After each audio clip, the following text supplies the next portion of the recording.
Let's see if it's working now. Annual meeting. Hey,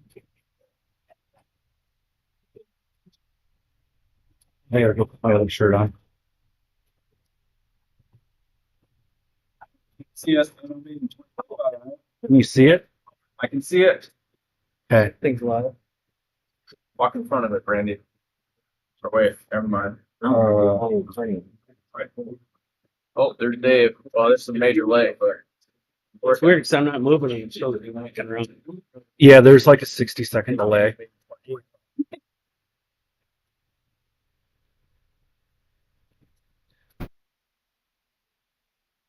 it's working. It's like And I just leave it. I just let it keep running. I probably will. Bombs? Enable DVR, enable that. Stream health. For me too. Wow. Good. I gotta remember how to focus this thing. You got easy person. Yeah.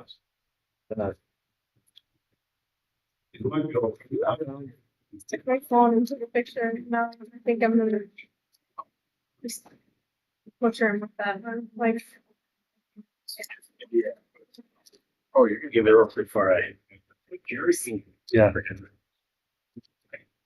Okay, can you guys hear? You can edit Can all you hear? the bombs. Can you hear sound? You didn't edit it out. Okay.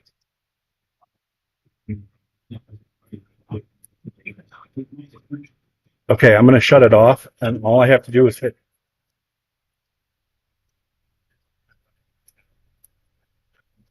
I shut it off just now.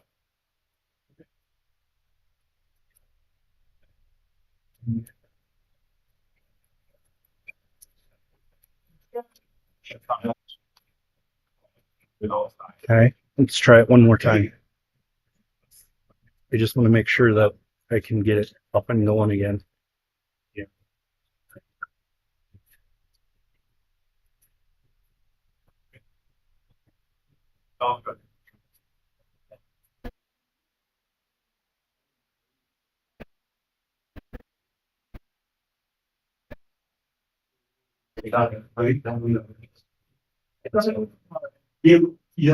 It's working again.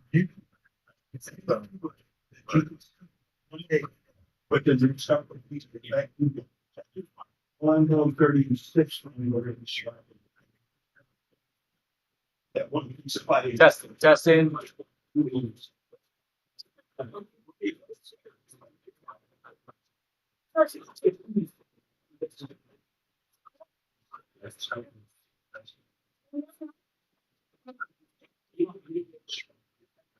Where is it getting its audio from?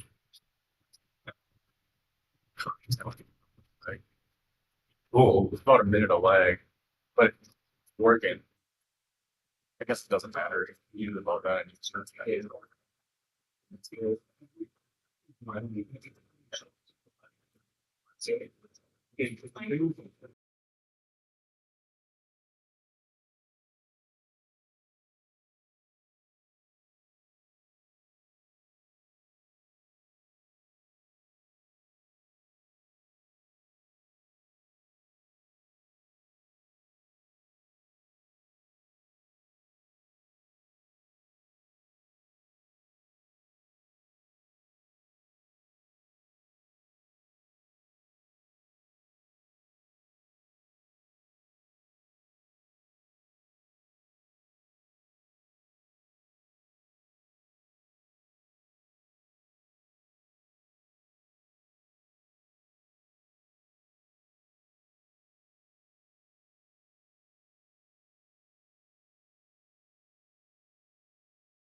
Join me in a moment.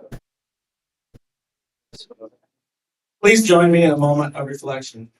Heavenly Father, we thank you for bringing us together to enjoy food and fellowship and to exercise our right to participate in the democratic member control of our cooperative. We gather with grateful hearts for the opportunity to serve our communities united by purpose, strengthened by collaboration. We ask for your guidance as we discuss the business before us. May our conversations be thoughtful and let us listen with respect. As we look to the future, grant us the wisdom to make sound decisions, enabling our cooperative to achieve its mission of providing reliable electrical and broadband services and being responsive to the needs of the communities we serve. Continue to grant good health to our members and our employees and keep our staff safe as they work through extreme weather conditions to keep our homes and businesses provided with the services we rely on. Amen. Thank you.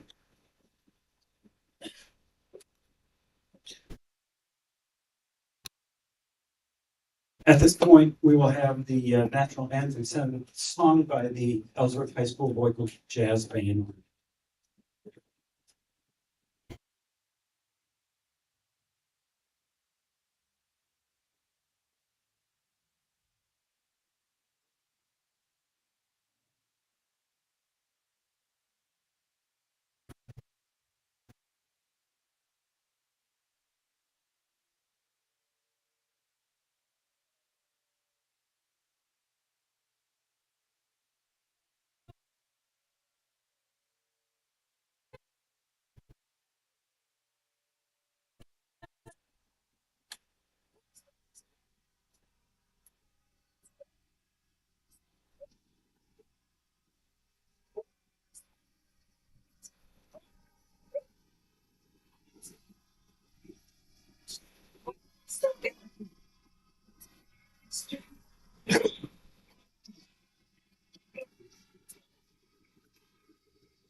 Thank you.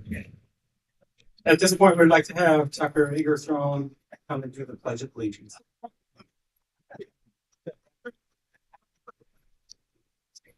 Please stand for the Pledge of Allegiance.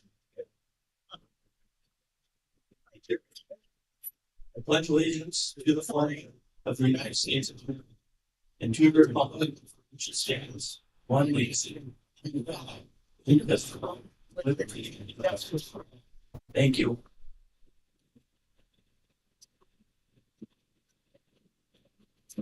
Without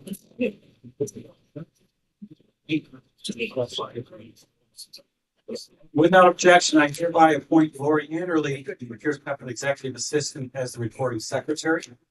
Similar, without objection, I hereby appoint Dr. James Graham, the parliamentarian, for our meeting.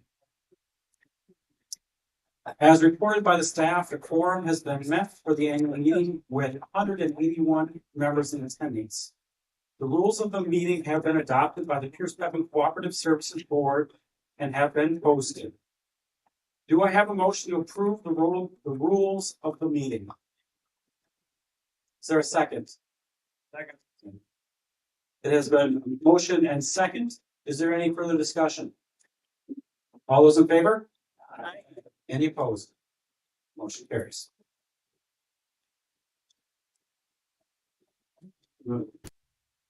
Okay, the rules have been adopted. Similar, the agenda has been printed. Do I have a motion to approve the agenda? No. So moved. A second? Thank you. Any discussion? All those in favor? Aye. Any opposed? Passes. Having previously distributed the notice of meeting by mail, I would like to take a motion to dispense with the reading of the meeting notice and proof of mailing. Do I have a motion? See a motion? Second? Second, go ahead. Any discussion? All those in favor? Any opposed? Thank you. Passes. Having previously distributed the minutes of the 87th annual meeting, I would like to have a motion to dispense of the reading of the minutes. Do I have a motion? And a second. Any discussion? All those in favor? Any opposed? Passes. Oh, okay. At this point, I would like to have the current directors of Pierce Pepin Cooperative Services please come to the front.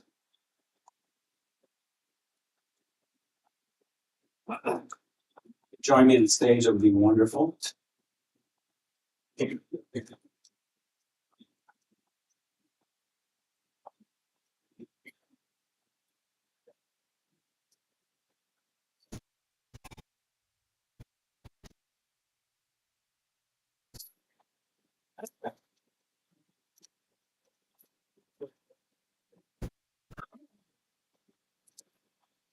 So at this point, I'd like to introduce the directors. Oh, we'll do scholarships first, sorry. At the April board meeting, the board and staff of Pierce Pepin took action to rename the Pierce Pepin Cooperative Service Scholarship Program to be formally recognized as the Dan Rice Memorial Scholarship going forward. Our inaugural scholarship winners will be recognized tonight, as well as at their respective high school ceremonies. Please join the directors on stage as I call your name. Riley Anderson of Prescott High School. Maya Peterson of Ellsworth High School. And Alyssa Zernke of Prescott High School.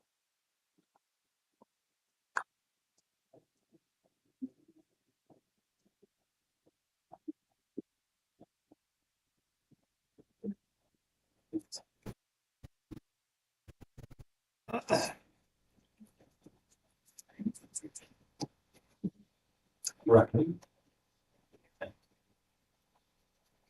Sorry, but I'll turn it the other way.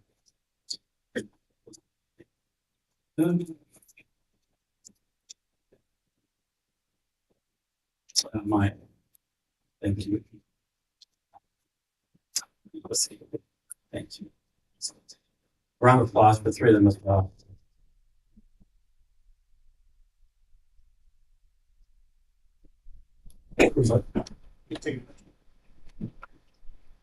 Let's go. Let's go. Good.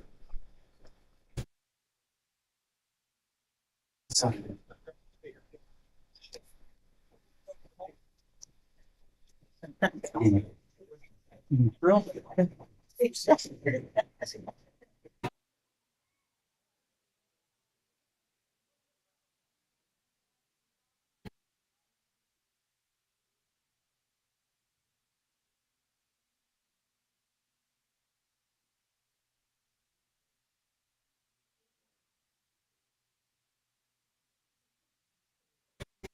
Director, the recipients may actually stay. The directors need to stay. You guys are in more trouble.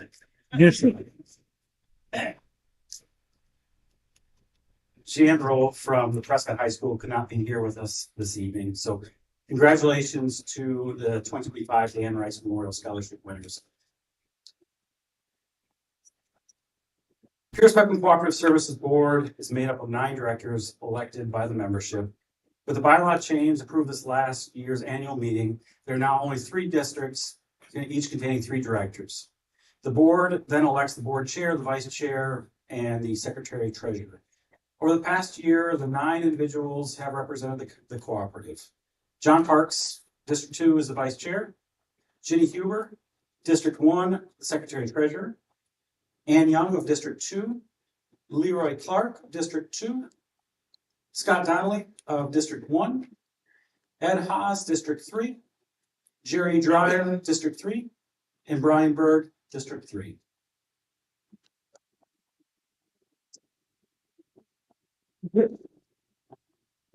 This year, we would like to acknowledge the outgoing directors, Ed Haas, Jerry Dreyer, and Brian Berg.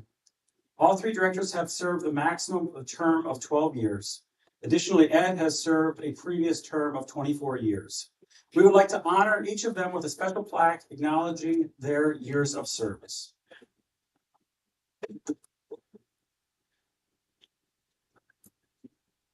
Mr. Berg.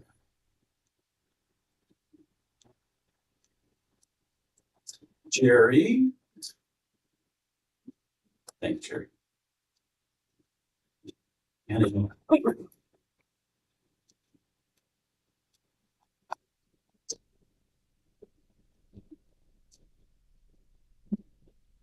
guys can be seated now.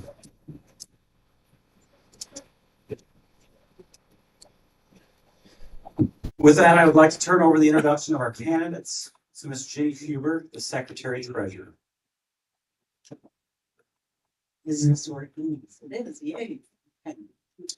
Good evening, I'm Jenny Huber, I'm District 2.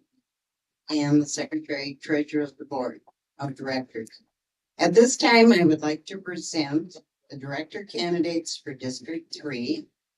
They will each have an opportunity to introduce themselves to you within 3 minutes, and Mr. Brad Ristow will be timing and enforcing the 3 minutes. District 3 encompasses Diamond Bluff, Trenton, Bay City, Heartland, Isabel, Salem, Maiden Rock, Pepin, Stockholm, Frankfort, Waterville, Durand, Wabeek, Union, and Plum City.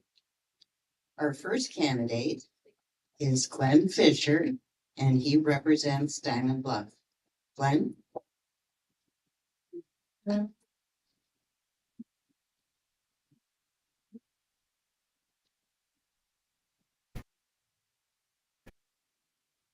Thanks, Ginny. Again, my name's Glenn Fisher. I'm running today for candidate on Pierce Pepin board. Here to ask you for your support in that. I grew up originally in north central Wisconsin. I've enjoyed doing a wide variety of outdoor activities, including hunting, fishing, camping, foraging, and a wide variety of great Wisconsin outdoors activities. Went to UW Eau Claire for college, graduated in 2008. Started working in the energy industry the year following, 2009, and have been since then. I currently live in Diamond Bluff. I'm with my fiance Courtney, and yeah, though they handed me the name tag before walking up here, I'm still applying. It sounds like we got a few votes that maybe came in ahead of time here. There has been a lot of recent utility industry news around paradigm shifts and the rapid growth and expansion of different energy resources, more being distributed, varying from power plants to renewable. And I'd say we have yet to feel this paradigm shift here in our region, but it does appear to be happening. You know, if the co-op is successful at its mission, you know, that translates to navigating these times with minimal disturbance while enhancing our quality of life. You know, the North American electric grid was arguably the largest machine in the world. While balancing resources in its operation is very complex, the basic idea is that charged electrons flow in one direction and are sold to an end user. This has been the model since the beginning, more than 90 years ago. And in most cases, or in many cases, for-profit entities in this space target customer dense areas around cities to ensure that they'd be able to make their profit margins. And it was left to people in rural areas to develop their own solutions. This took the form of the first electric co-ops. Electric sales was originally designed around selling more kilowatt hours. So as bills were designed to reflect electric usage, that's how the initial model had been designed. You know, at current times, some of those old truths are shifting. And electric use is not just about selling more kilowatt hours. The recent data has shown that for the first time, economic growth has been decoupled from electric sales. This means that we've seen GDP growth while electric use has gone down. A lot of this has been driven by energy efficiency. Industry analysts predict that trend will change in coming years. That could prove true with things like data centers and electric vehicles coming online. But those trends will be debatable and we'll have to watch closely. I look forward to working within the community and with others to try to put Pierce Pepin in the best position for the future. And with that, I thank you for your time and ask for your support.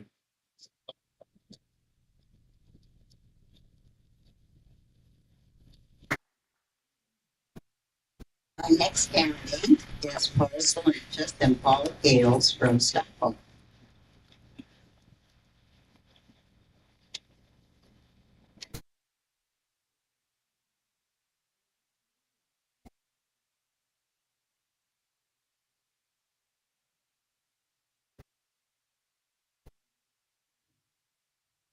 Good afternoon. I am Paul Solinchus, and I would like to thank you for the opportunity to share a few things about my background to supplement the information that's already in the ballots. I grew up in Ellsworth, graduating from this high school when it was about half this size with about twice as many students, it feels like. I married my high school sweetheart, and we raised our 4 sons together in town here. When it was time to downsize, we found a little spot south as we started to ease into retirement. And by down south, I mean Stockholm. I have an accounting degree from UW River Falls, an MBA from St. Thomas, and I'm also a 6 Sigma Green Belt, which to me sounds cooler than it really is. It's a structured approach to problem solving and process improvement. When I asked a board member what I should talk about at the annual meeting, I was told to just say a little bit about myself, and that if I had a short story about electricity or how the co-op's electricity had impacted me, that usually goes over well. Well, I drew a complete blank. I didn't have any stories on Pierce Pepin Electric because I take it for granted. It's reliable, it's safe, it's always there. So I felt a little disappointed, but I do have a story on PPCS and new broadband initiative, Swift Current, which has made an impact on me. When broadband opportunity presented itself, PPCS seized it. This wasn't something everybody was doing. Of the 24 Wisconsin co-ops, only 4 invested in broadband. The easy route would have been to continue to deliver safe, reliable electricity and avoid the challenges, hard work, and eventual headaches that a complex new endeavor brings, kind of like 20 of the 24 cooperatives did. Thankfully, this PPCS board and leadership embraced this strategy and didn't take the easy route. This new revenue stream will benefit each and every member of the co-op for years to come. Pierce and Pepin counties now rank in the top 5 areas covered by fiber optic broadband across Wisconsin. All PPCS members have access to fiber optic broadband either through PPCS or one of the providers that served the electric services in that area before. My home, and I suspect many of yours, is now safer, more functional, probably more valuable, and more fun, according to my grandchildren. In closing, I will do my best to listen, learn, ask questions, think big, and challenge when necessary.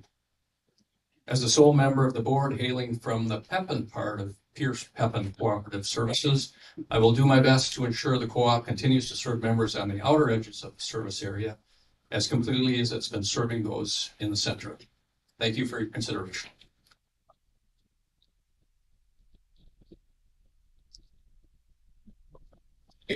Our final candidate for District 3 is Paul Tonsiger from Heartland.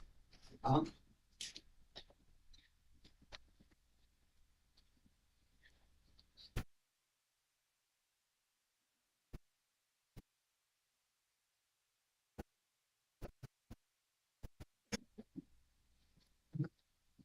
As you can see from my picture, I was kind of incognito at that time. My grandkids really do like the Santa Claus look. Anyway, my name is Paul Tunsider. I am from Heartland Township, Ellsworth, Wisconsin, for my address. I wanted to come on the board just to make it as good as it is. It's really a great co-op. You're talking about electric stories. I worked down at the Ellsworth Co-op Creamery for about 7 years after I sold my dairy cows. You want to hear a good electric story? Excel doesn't even shine a light that Pierce Pepin Electric. They had wink outs probably at least once a month, if not more. Every time there's a thunderstorm, it shuts down. If you have ever run big equipment, most of them have computers on the motors. So there's probably 1,000 motors running in the operation on the creamery. So every time you had a wink of light, you had equipment shut down all over the plant. So that just tells you how much better than the Pierce Pepin is. They don't have any. I don't really have any at my farm, and I'm on the end of a line. So I don't know about you folks, but I think we've got the best co-op around. Anyway, me and my wife live on a farm out here east of Ellsworth. We had a 100-cow dairy up until 10 years ago, and they sold the cows at that time. And then we started raising some beef cattle, and I have a crop farm there. I've also worked off the farm I worked at a fertilizer plant for a number of years, trying to pay for the farm to keep it run like a lot of people have. Also, I've been out of my church for council for a number of times as president of council, as you can see on my bio. So, but I just want to be here to make the co-op a better place, regardless of whether you're all you need, regardless of whether you're big or small, and to make the co-op grow and to be as good as it can be. Thank you, and I appreciate your vote.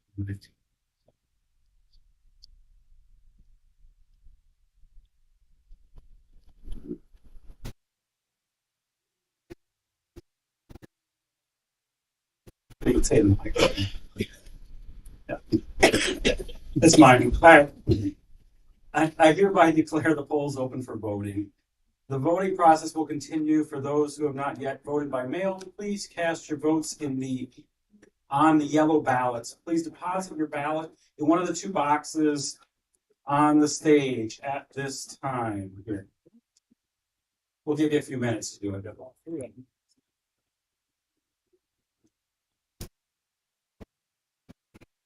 Oh. Got it.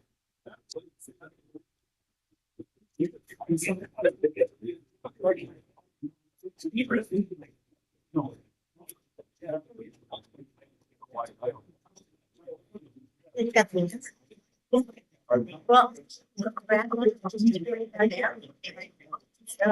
right.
So, you know, they go, I think we're expected to job, and they're not doing now. And they're the full of the thing. Yeah.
Has everyone that wanted to vote, any of the votes? All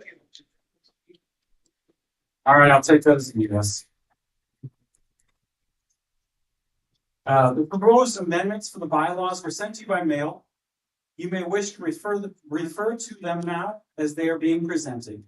I will turn the microphone back over to Jenny for the article bylaw changes.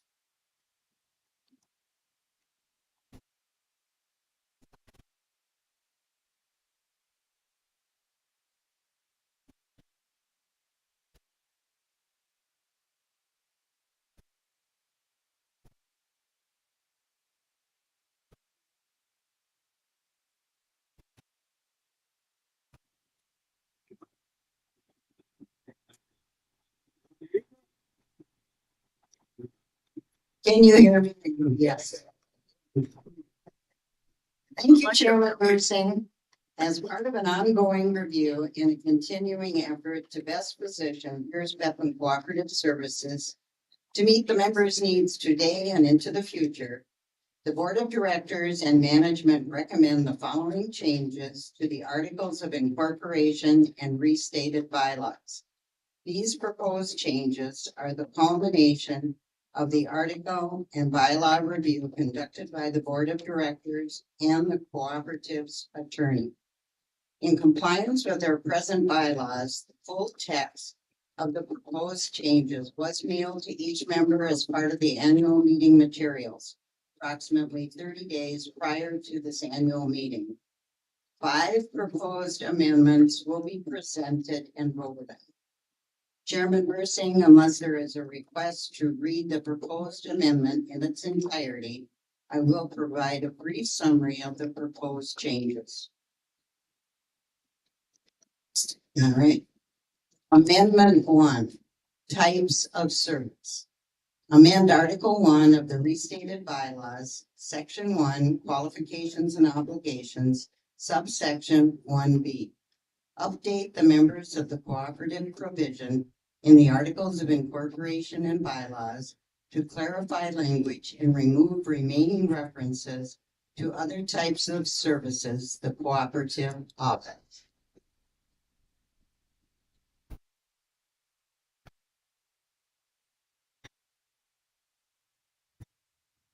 There you go.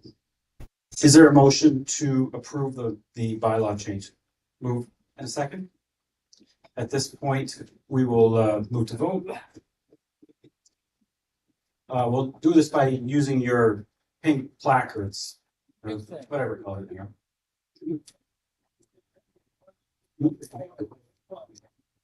Is there any debate at this time? Seeing none, all those in favor, please raise your placards and hold them up for a moment so we can count.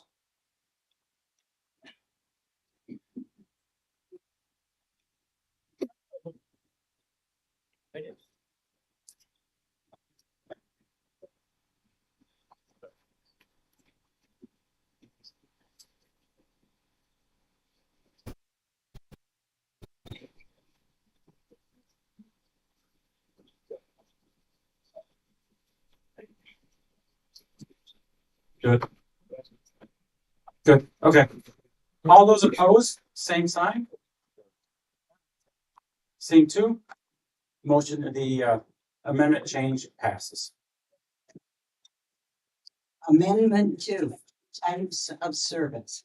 Amend Article 1 of the restated bylaws, Section 2, membership and service principles, subsection 2, and add Article 1 of the restated bylaws, Section 10, binding effect. Update the line extension provisions in the Articles of Incorporation and bylaws to clarify how line extensions are handled and provides the Board of Directors discretion in setting cooperative policy as it relates to line extensions. Mr. Chair. Is there a motion? And a second? Second. It is moved to amend Article 1 in the restated bylaws, Section 2, membership and service principles, subsection 2, and add Article 1 of the restated bylaws, Section 10, binding effect. Is there any debate? To vote for the approving this change, please raise your voting card at this time.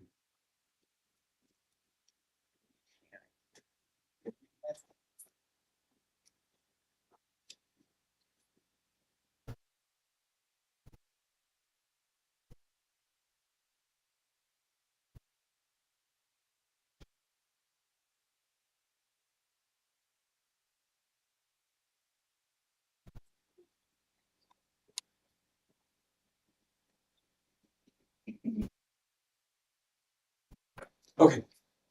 And those opposed, same sign. The change passes. Amendment 3, Director eligibility. Amend Article 3 of the restated bylaws, Section 2, tenure and qualifications, subsections 2 and 3, tenure and qualifications.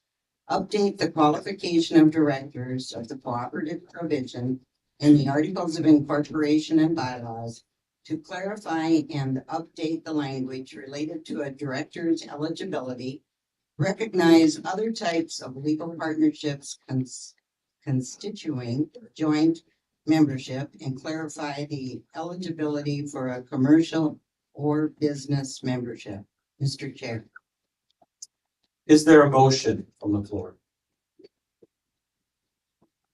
Motion and a second? Second as well. It is moved to amend Article 3 of the restrained bylaws, Section 2, tenure and qualifications, subsection 2 and 3, tenure and qualifications. Is there any debate? To vote to approve this change, please raise your voting card. I know everyone's arms are already tired. Oh, there's a question. I apologize.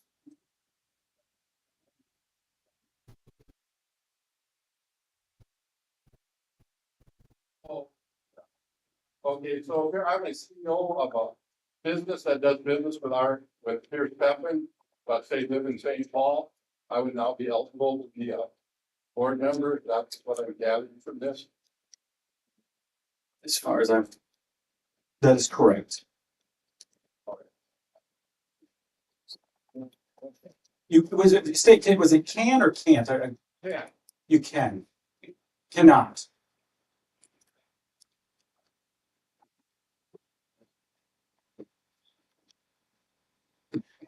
You have to resign from your reside, sorry.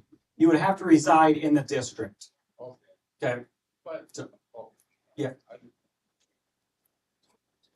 Yeah, there's all the other constraints with being part of the directorship, but yes, you would have to still reside in that location. So hopefully that clears it up, maybe. Any other debate, discussion? Those will go back to vote. All those in favor for it, raise your cards.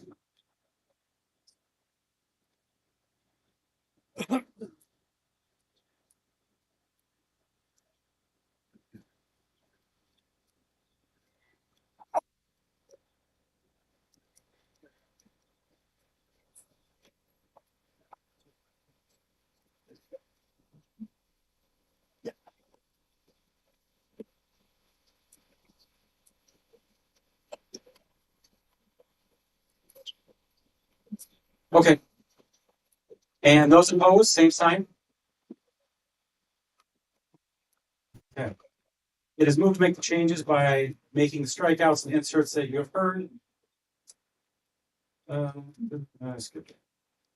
The motion has been approved.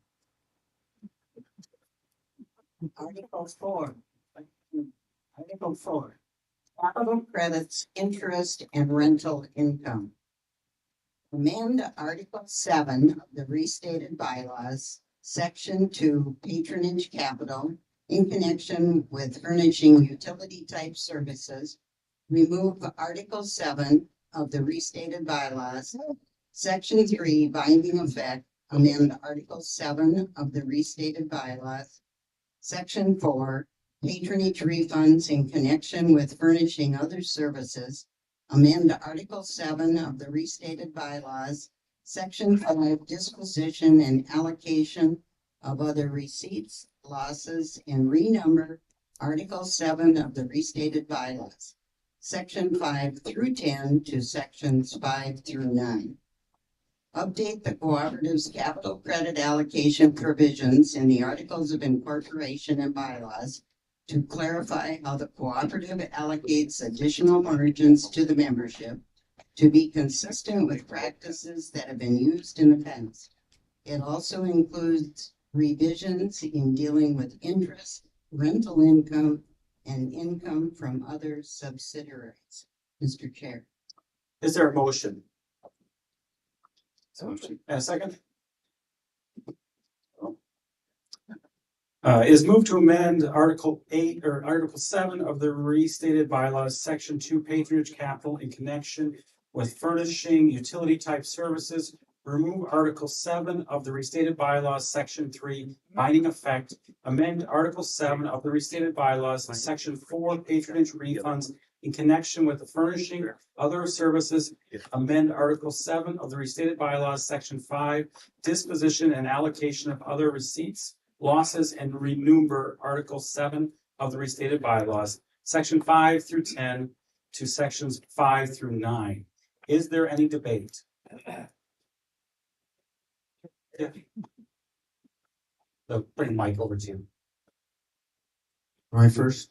Does that mean we get a bigger capital credit? Jeff? I wish that was.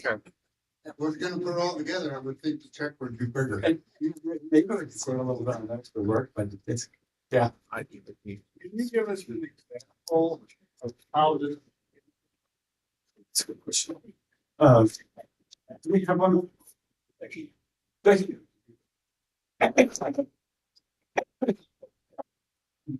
So part of what this is we haven't been allocating some things in the past, like interest, and so we just clarified how we're gonna treat those.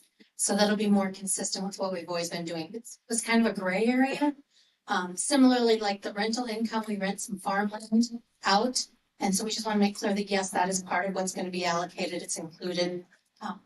Just to make it clear, I guess it was a little gray area, so we want to just make it so that you knew exactly what to allocate in each year. Oh, no, this is rental income that the co-op receives. So the co-op owns some land and that was, I think, originally for economic development, but it's farmland that's being rented out. And so that rental income that the co-op receives gets included in all the income that is allocated as part of the margins that we allocate. And for those of you who don't know, we didn't have someone random off the street. This is Becky, the CFO. She's been with us for a year. She was at the annual meeting last year. And it is a tremendous resource for us as well. So hopefully that answered the question. So is there any other discussion or debate at this? Okay, at this point, if I could have all of those in favor, please raise your cards. Yeah.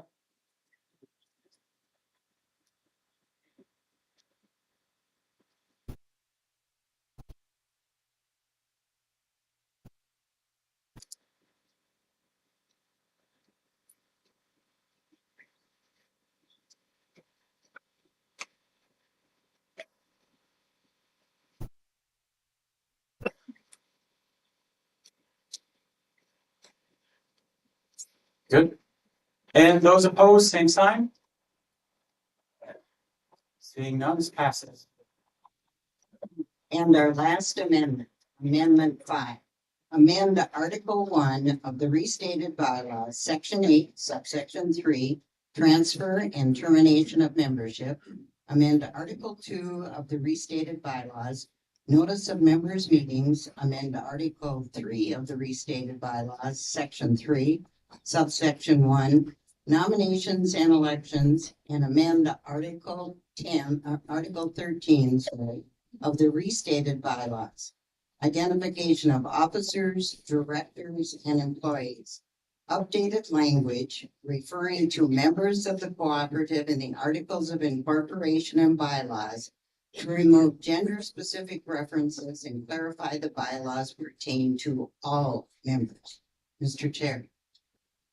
Is there a motion? See one, and a second? Second as well. It is moved to amend Article 1 of the restated bylaws, Section 8, subsection 3, transfer and termination of membership. Amend Article 2 of the restated bylaws, notice of members' meetings. Amend Articles 3 of the restated bylaws, Section 3, subsection 1, nominations and elections. And amend Article 13 of the restated bylaws, identification of officers, directors, and employees. Is there any debate? Seeing, oh, go ahead. It seems like everything runs together there. Should you have semicolons or something? And then, I don't know, it just seems like everything runs together. Are all those things separate, or are there some that group, like restated bylaws, Section 3, what goes with that? It's just like a never ending. That was before the annual meeting. They did spell out the entire old bylaw and then the red lines as to how it was changing. So that's the full scope of the changes. These are just the highlights today. Any other discussion or debate? If not, all those in favor? Card up. I know you're tired. Good. We'll finish.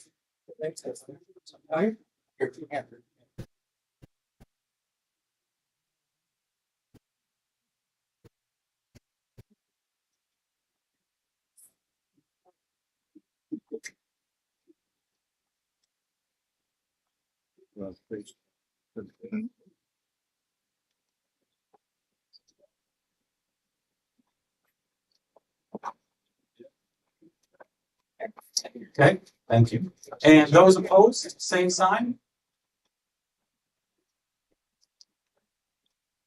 Motion passes. Thank you, Jenny. At this point, we would like to welcome Abby Williamson, the CPA of Carlson SV, to come up and present the audit report.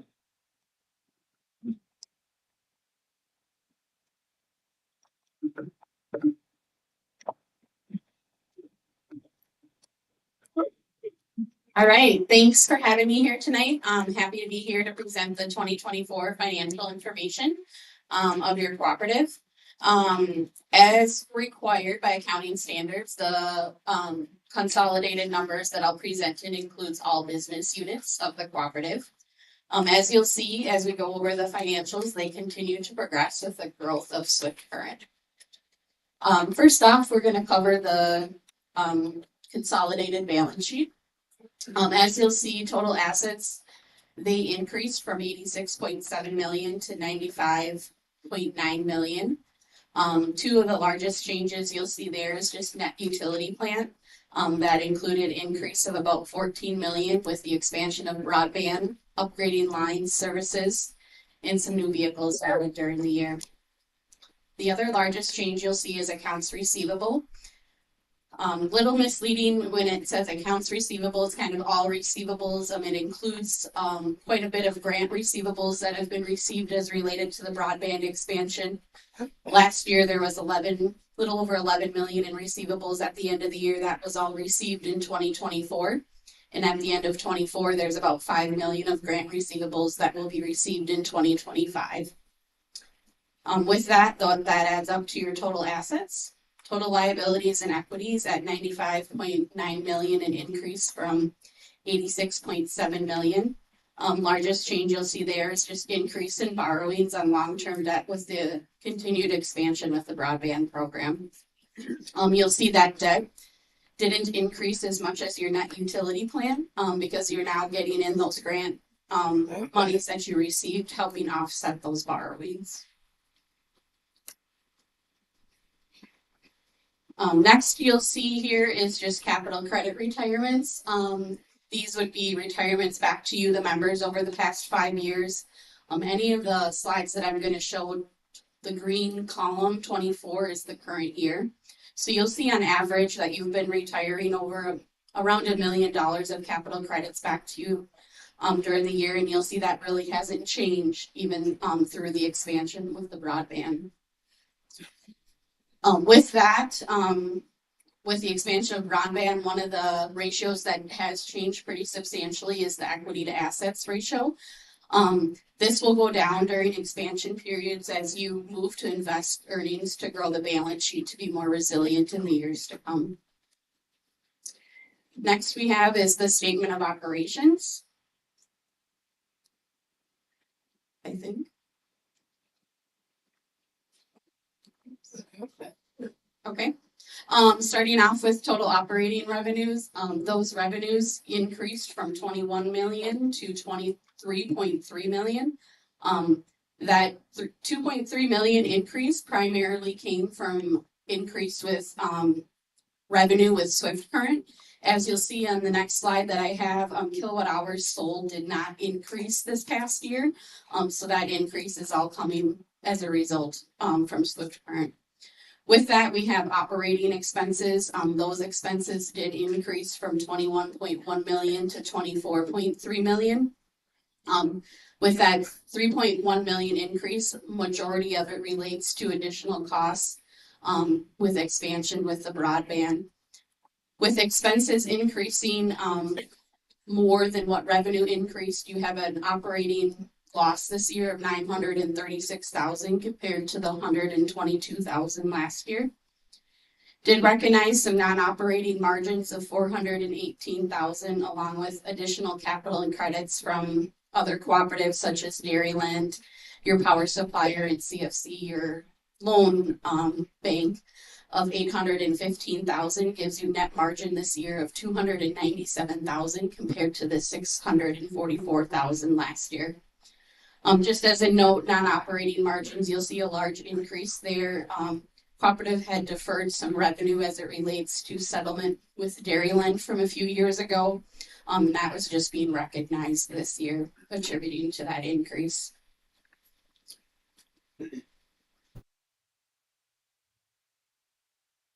Slide we have here is just kilowatt hours sold. As mentioned, you'll see those did decrease this year and have kind of remained pretty consistent over the last 5 years here. Largely decreased this year is attributed to the warmer winter that we had with cooler summer that we had compared to the previous year as well. And then last slide that I have for you is just operating expenses. This just kind of shows you the orange portion is how much energy attributes to your total expenses, energy costs. The gray would be depreciation, and interest and taxes would be 13%, the yellow. Oh, I'm sorry, they different colors there. Depreciation is the green, and then interest is the blue. Those are what we call fixed costs. There isn't much control over those. And then the dark blue is your operating expenses. That's what a majority of costs that the cooperative has control over. And that's at 30% there. So with that, want to let you know the cooperative is in compliance with all of its loan covenants and continues to have strong financial position for the future. With that, I'll open it up to any financial questions that you guys have. All right, I will turn it back over. Thank you, Abby. At this point, I'll go into the chairman's report here, but right before I get this, Rob's handed this to us here a few minutes ago, and we do have a scholarship winner here through, it's through Federated Youth Foundation. It's the Charles Van Sickle Scholarship. The 2025 winner is Madeline Schaefer. Her parents are Matt and Jessica Schaefer of Elmwood. She will be attending the University of St. Thomas, and she's receiving a $5,000 scholarship for that. So that's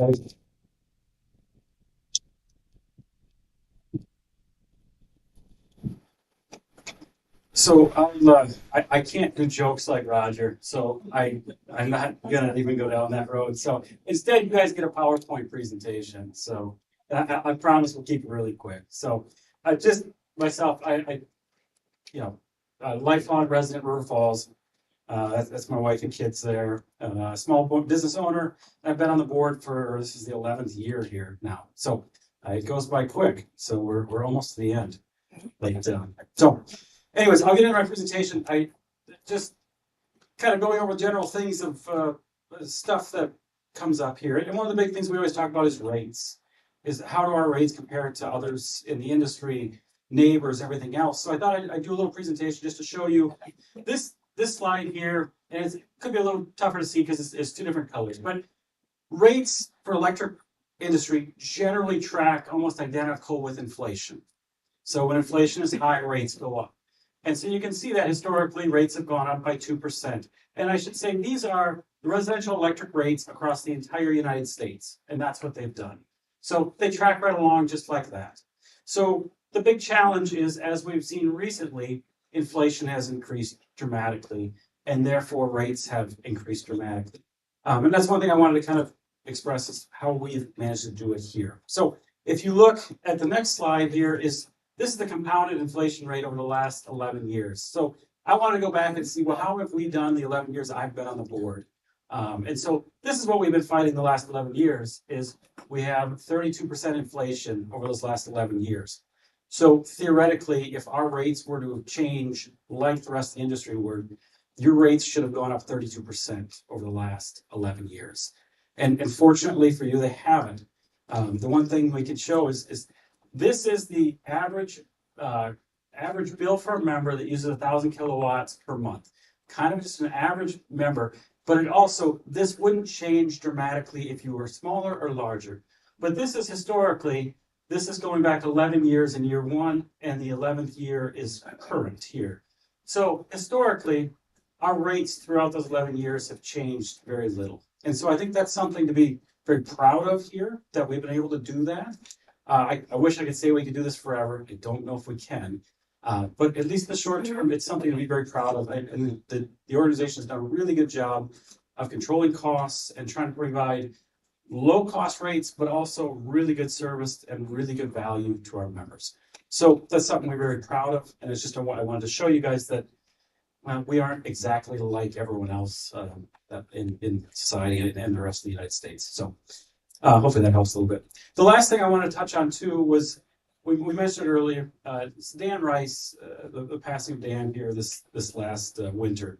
And very sad, very tragic, and he's dearly missed in the boardroom. And I got to know Dan. We both were elected here 11 years ago. And so we spent a lot of time together going to training, traveling, and everything else. I got to know Dan tremendously well. And one of the most enjoyable, humble, wonderful people to be around. And so a big loss for our organization. It's been a challenge getting up to speed. And so we just want to take a moment and just the memory of Dan. So we appreciate everything he's done, and he's very sadly missed. So with that, I will turn the floor over to Nate and let him get into the fun stuff. So Thanks, Brian. Welcome, everyone. Thanks for joining us today. Get away from the mic. That's what happens. We really appreciate the turnout. It's just unbelievable to see all of the great faces here. When I look outside and I see we have this beautiful weather going on today, some of you are like on the edge of your seats ready to bolt out the door, I'm sure, as soon as it's over to get the last little glimpse of that. Hopefully we'll start seeing a little bit more of that. Before I get going, I first want to thank all of our staff. Many of them are wearing blue shirts, some are wearing gray shirts, but if you wouldn't mind just giving them a round of applause.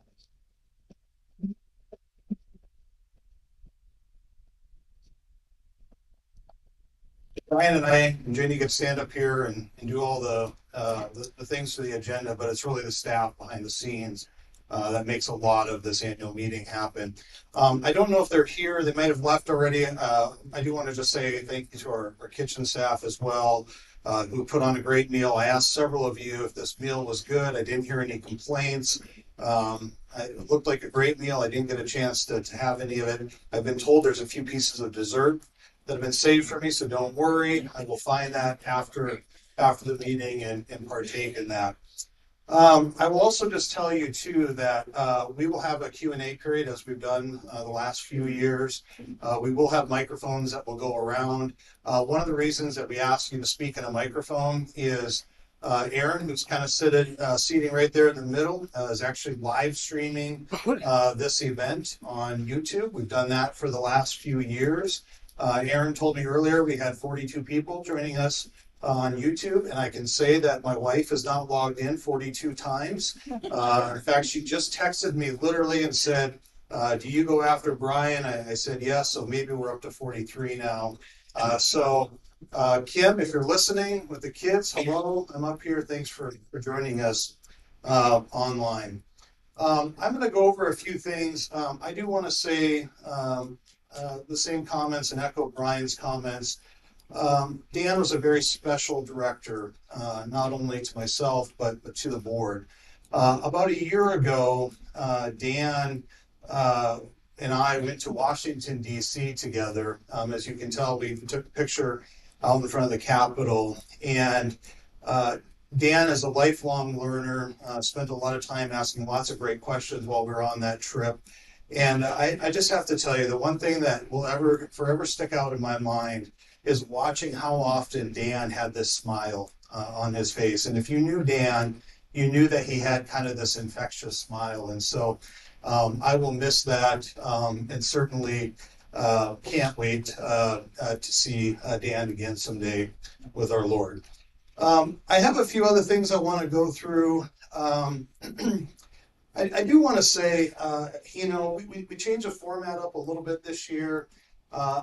Remember last year, we had Larry McCarron come up here, Packer radio announcer. Remember that?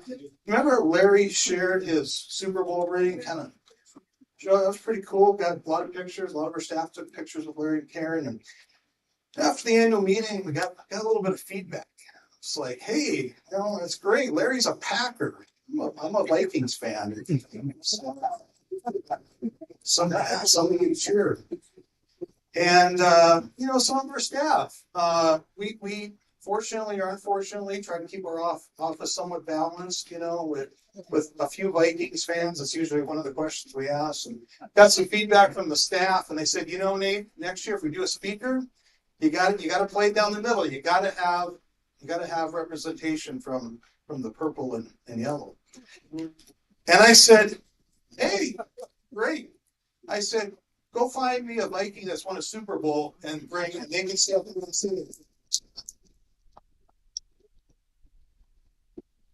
so surprisingly, the staff has not come up with any names yet. So if you can help them out, we've got some young staff, maybe back in the, not the 70s, 60s, 80s, 90s. No. So with that, we'll get on. We had some really great highlights this year. I want to put this up here. It's not often that Governor Evers goes around the state and visits electric cooperatives. We've tried to get him actually to our area a number of different times. He made a visit this year, which set politics aside, is a really important thing for our cooperative to have the governor come visit and to listen to the things that we're doing here in Western Wisconsin. In fact, I will tell you something the governor said to me, which I really hold true, is the governor said, the untapped secret of Wisconsin is what you guys have going on here in Western Wisconsin. And I couldn't agree more. We have lots of opportunities here. Sometimes we forget that, the politics happen down in Madison. We may think that they forget about us here on the western side of the state, but I can tell you, listening to and talking with Governor Evers, he believes in our area. He believes that we have lots of great opportunities. And this was a really good opportunity for us to share the Pierce Pepin Cooperative Services story, which means that we got to share the stories of our members. The picture that you see there is our Trutman Valley, our Trutman Farm Solar Farm. It's at the intersection of County Road K and Great River Road. I'm sure many of you have driven by that and seen that array. We're about a full year in now, so we're starting to kind of get the production numbers out of that. Just maybe a takeaway if you want to kind of write this down to go home with. On an average basis, that solar array provides enough energy for about 280 homes. It's about 2 megawatts of power that it generates. So it doesn't obviously carry our entire member load, but it's a significant part of our energy mix. Just down the road from there is another project that really got started kind of about this time, maybe a little bit before this time last year. And we worked with this company. I will be the first to tell you, I think we were a little guarded when we took the phone calls. We weren't quite sure they were real. We thought maybe this was a scam, but we decided to have an in-person meeting. And that company is the Metered. And the Metered is one of the first data centers that's been built in western Wisconsin. And it's built here on Pierce Pepin lines. I give a lot of credit to Brad Risto, who worked very closely with Sydney and the team there to make sure that we found a site for them. We happened to find a site right next to the substation, so it's very close in proximity. It's in an industrial area, so there's not a lot of neighbors around there. The neighbors that are around there are mostly industrial types of neighbors. Interesting story, Sydney came to us and said, I want to build this data center. I live in Minnesota. I'm doing this out of my garage. My wife would like her space back in the garage. Can you help us? And we had hoped that we would get to somewhere around, call it 2 megawatts with Sydney over the next couple of years. So he went online in the summer, last summer, and he has almost doubled what he originally projected here in about 9 months. And so if you think about that, that's almost the equivalent of us having 3,000 new homes built in our service area with one building. That's load growth. That's load growth. So when Abby talked earlier about that our sales were declining last year, a lot of that had to do with the weather. We had a really temperate winter. We had a lot of rain during the spring and summer, if you remember. It's a very mild summer. We didn't have a lot of air conditioning load that happened in the summer, and we had a very temperate, and actually in some cases, a warm fall. So projects like this, one member, one site is helping contribute to the load growth. We are now averaging somewhere around 12,400 kilowatt hours a month. If you kind of run that out over 12 months, that would be close to 150 million. I think I said the numbers are on there, 150 million kilowatt hours, which is about 20 or 25 million kilowatt hours more than what we did last year. So these projects are significant and a big part of our future. You heard Abby talk a lot about Swift Current. Very proud of the work that our team does with Swift Current. Many of them are over here who take phone calls, get people signed up, go out and do installations, do troubleshooting. This has been a really, really great thing for not only our membership, but for our community. And you heard it earlier when our candidates talked about the fact that there's almost no home left in Pierce County or Pepin County that don't have access to high-speed broadband. And that's a huge accomplishment that was not there 5 years ago. And so a big thank you to the people.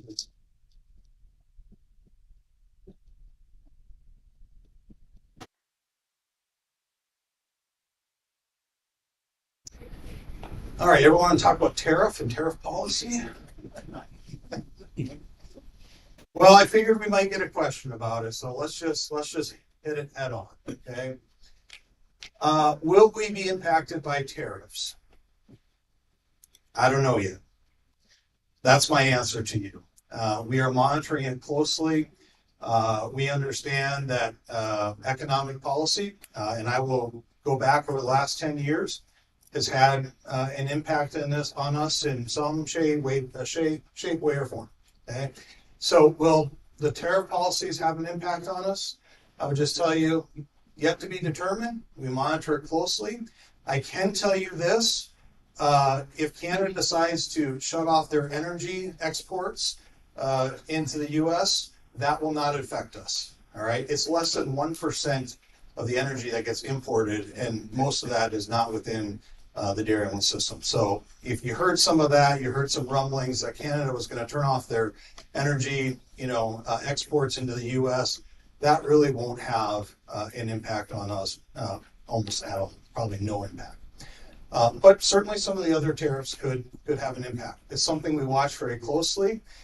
We order a lot of materials. A lot of those materials are frankly not always made in the U.S. So we're monitoring the situation very closely. I won't get into the political policy of it. I'm sure there's people that are for it, some people that are against it.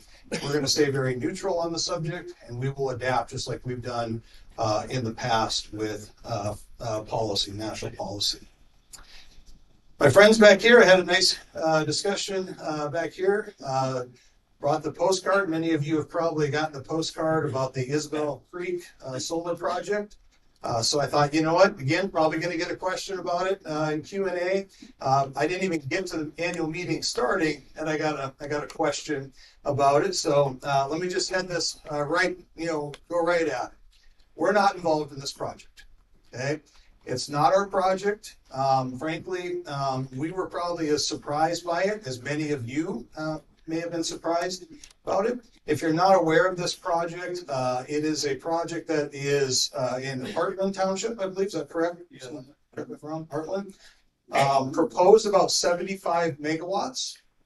It is not all in one contiguous area. It is built out, in different sections of land. The company that is behind this is not affiliated with us. They're not affiliated with Dairyland. They put in an application several years ago for this, so that's kind of part of the process to get things kicked off. I will tell you that federal law, PURPA, if someone develops a solar facility, you can't just say, no, we won't take the energy. Now, not we as in Pierce Pepin, but the industry as a whole, the grid as a whole. So if a site gets built, if this one gets built, they have the right to access the transmission grid to put that energy into the grid. I will stay out of the politics of whether it's a good thing or a bad thing.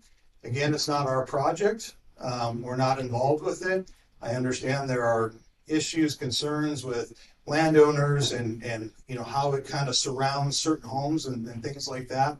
We get that and we hear that, but this is not an area that we're going to jump into the middle of because frankly it's not something we're involved with. So if you got more questions on it afterwards, certainly we can answer some of those questions. But I just wanted to make sure that we talked a little bit about it because I know it's been on many of your minds here the last few weeks.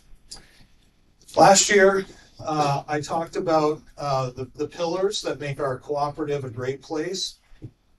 It is our members, it is our directors, and it is our employees. It is those three things. And through that, we try as best possible to support the communities that we serve. We've been very fortunate in my 5 years of being here that we've had a great group of directors in our boardroom that have always represented the members and the membership very well. I'm very excited about our 3 directors coming in. I think they bring diverse, different perspectives. I think they'll bring new ideas. I would encourage you to reach out and talk to those directors if they're in your district or any of the other 6 directors that are in your district. They want to hear from you. They may not always have the answers right there available for you, but they will certainly get those answers for you. We talk about those issues in the boardroom, and it's a good dialogue. And I would encourage you to continue to use your directors to bring issues and concerns, or if you just want to tell them, hey, you guys are doing a great job, they love hearing that as well too. And so I'm really looking forward, as I mentioned, to the new 3 directors that we have coming in. But I also want to say a big thank you to Ed, Jerry, and Brian for their service. Those 3 were all part of the 3 directors of the 9 that hired me when I came to Pierce Pepin. And so thank you for your service and over the last 12 years. And thank you for putting your trust in me to run a great co-op. Well done.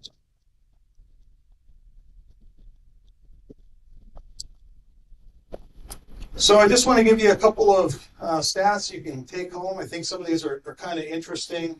We're about 40 employees now, and those employees span both our traditional electric co-op, our Swift Current broadband business, and our electrician services, which we'll talk a little bit more here in a minute. 40 employees, that's about 15 or 16 more than when I started here. And you should all be proud of the fact that we've created 16 jobs in our community. Many of these people live here in Ellsworth or in the surrounding communities. They do a great job for us. They're local. They are as invested in this cooperative as our members are. And it's showing. The things that we're doing, the speed at which we're doing, the efficiency that we're doing things. I'll tell just a quick little story. Aaron, I don't think will mind when I say this. He goes, this is the first year of the annual meeting I actually got to eat dinner. He goes, we're getting better at this, aren't we? And I said, you're doing a great job. And we are. We're building lots of experience. We've got a young group of linemen. We've got a number of apprentices. Our more seasoned linemen are helping to mentor our younger linemen so that we do it the right way. We do it safely. We get the lights turned back on. We work on projects that help improve our system. And we've got a really nice thing going here with our employees. About 8,000 accounts now. And as I mentioned, about 12.4 million kilowatt hours a month. And largely in part because of the new services we've added and the data center. Now, Brian was a little nicer about this. I'm going to be a little bit more bold on this topic. So I think we've done a really good job of trying to manage rates. When I first got here, we were compared to Excel Energy or the Red Swoosh Company. Maybe I shouldn't say that. The Red Swoosh Company. And what I heard early on when I first got here was, you're so much more expensive. Some of you might remember that we had a small protest group protesting that our rates were so much higher than the other company, the investor-owned utility. If you heard the press releases here just a few weeks ago, the Red Swoosh Company is looking at a 9.6% rate increase. They just went to Public Service Commission. Here's the impact of our rates today compared to a 9.6% rate increase. And if you sum that up over an entire year, that's $312. That's an average customer. That's the savings between you as a cooperative member against the 5-year-ago company that I was told we were so much more expensive than. This is what your board has done to help keep rates affordable. Now, this does not include the patronage that you receive when we have a positive net margin. We don't often talk about that. We don't often show that in our total rate. But when the Red Swoosh Company earns a margin, earns a profit, it goes back into their shareholders. When we have a net margin, it goes back to you all. That's a big deal. And I think you all should be very proud of your directors for the work that they've done to make sure that we try to keep our rates as affordable as possible and still do all the things that we've been doing. $312 is the difference. That was not the case 5 years.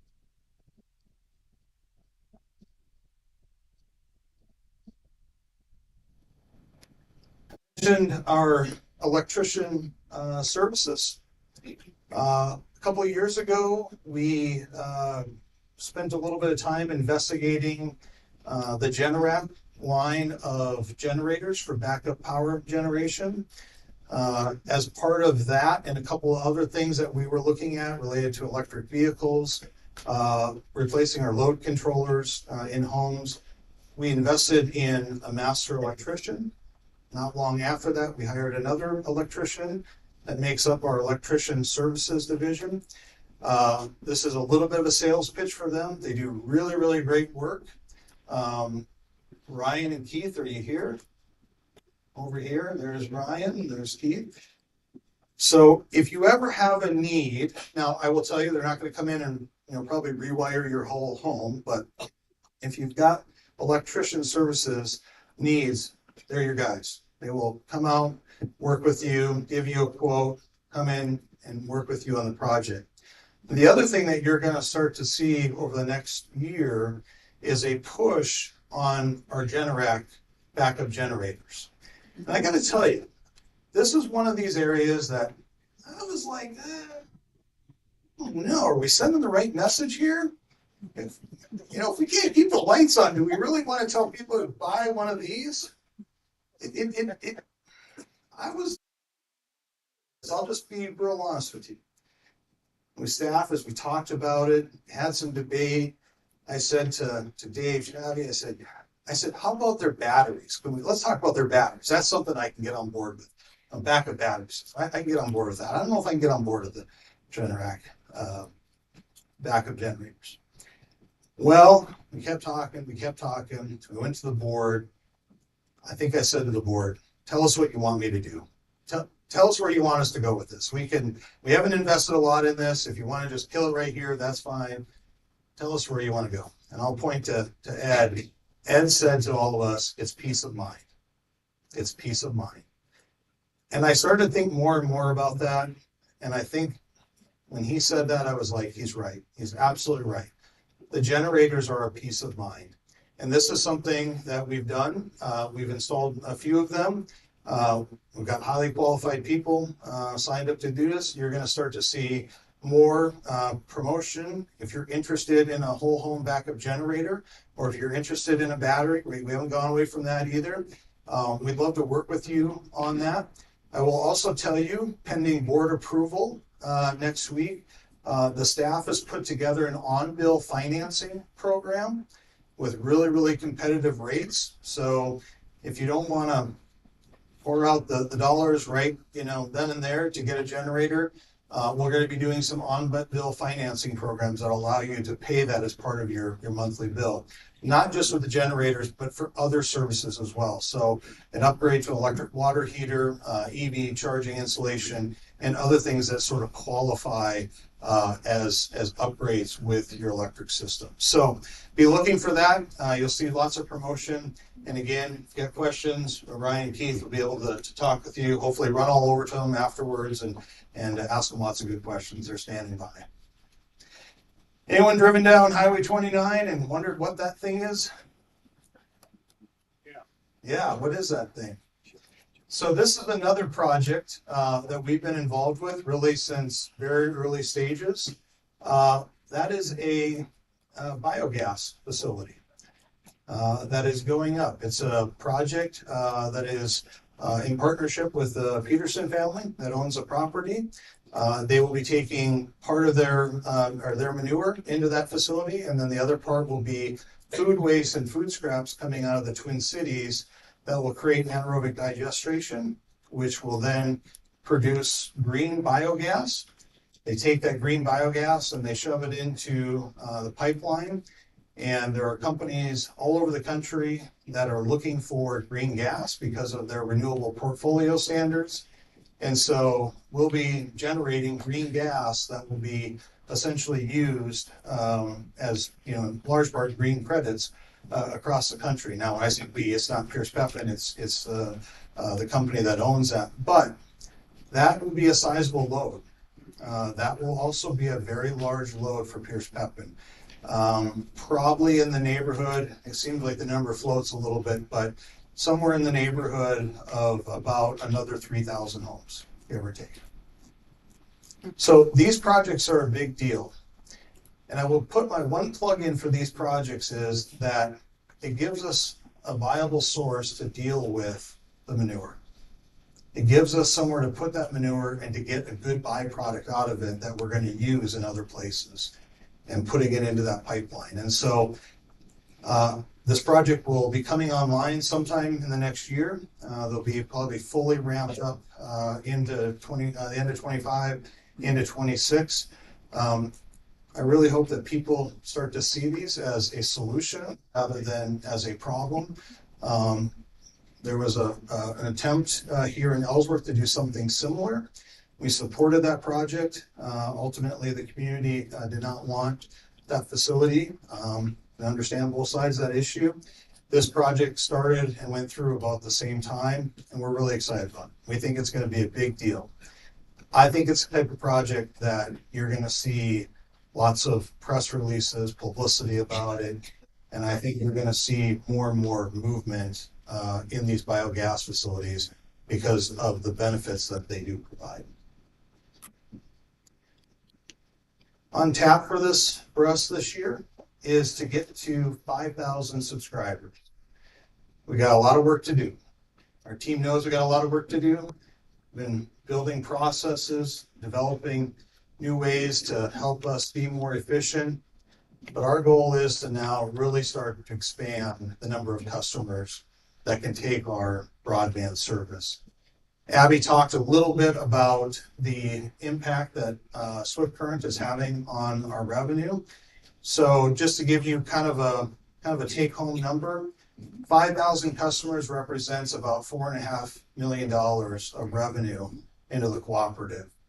And so while we've spent the last few years really building this infrastructure and frankly spending millions of dollars, we've also received millions of dollars worth of grant money to help us do this. It wouldn't have been possible without that.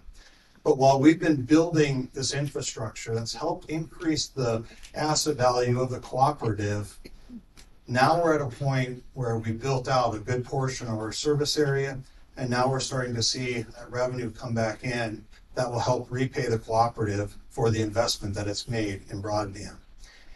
But most importantly about what we've done with broadband, in my mind, is that we've changed lives. We've allowed people to be connected. We've allowed people to have Grandma and Grandpa's house be fun again. As many of you know that have grandkids, they're connected. They're connected with phones, with iPads, and with computers. And I hate to tell you this, as much as you might think screens are a bad thing, the Generation Alpha, which I think I get reminded of, that's what my son is in. They're probably laughing on YouTube right now. They have grown up with devices. That's their world. And so when they come to Grandma and Grandpa's house, as much as you want to go take them out and show them things out in nature and look at cows and seahorses, their world is still very much going to be a world of connections. Now, it might be a little bit different than when I was growing up. It might be a little bit different than you were growing up. But they expect Grandma and Grandpa to have connectivity. Many of you who are still in the workforce probably expect to have connectivity. More and more jobs allow people to work from home. More and more people do medical appointments online. More and more people stay connected with friends and family because of the connections that we provide. And I'm really proud of the work that we've done. A couple of months ago, I had a discussion with my staff. Some of you know that my family is from Dunn County. My grandpa was a dairy farmer. They sold the farm before I was born and they moved to Menominee. My grandpa somehow went from being a dairy farmer to being a building inspector. I'm not sure what the path is there. I'm not sure how that happened. But this is my grandpa's tape measure that he carried with him when he was out doing building inspections. And one of the things that I told our staff, and I'll tell all of you, is that no matter what, throughout my life, I've had one mission. It's to leave places better than we found them. And my grandpa would tell you that the way we do that is a measuring stick. We get measured every day by our members. And we want that because at the end of the day, our members are the measuring tape. Everything that we do, everything that we're focused on improving is about you, the members, and helping you live better. And I would leave you with this. Help us to improve. When we do a great job, tell these people they've done a great job. When we didn't live up to the expectations, tell us we didn't live up to the expectations. When our directors are talking about a critical issue and they need your support, they need your help, they need your input, be there to listen to them, be there to give them feedback. The best part about being a member cooperative, is we exist for one purpose. That one purpose is all of you, the members. And I can promise you, for as long as I'm the president and CEO of Pierce Pepin Cooperative Services, we will never lose focus on what the most important thing is to our cooperative. That's the members. Thank you.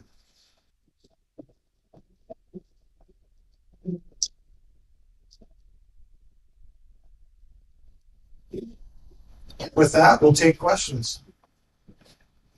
And if you have a question, there should be a couple mics that will come and find you here.